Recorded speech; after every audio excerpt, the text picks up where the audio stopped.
Ito ang GMA Regional TV News.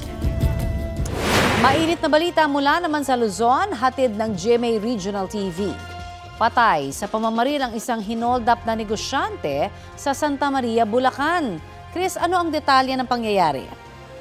Connie, bumibili lang daw ng pagkain ng biktima ng ma-hold up. Sa CCTV footage, kita ang paghinto ng dalawang motorsiklo sa gasolinahan sa barangay Bagbagin. Malapit kung saan bumibili ng burger ang biktima.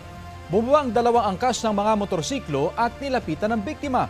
Inagaw ng isa sa kanila ang bag ng biktima na nakipagpambuno. Ang isa namang salarin sumakay sa motorsiklo ng biktima at pinaandar ito. Itinulak ng biktima ang sumakay sa kanyang motorsiklo. Doon na siya binaril nang umagaw sa kanyang bag habang tumakas sa mga salarin. Idineklarang dead on arrival sa ospital ang biktima. May lead na raw ang mga investigador kung sino ang mga sospek.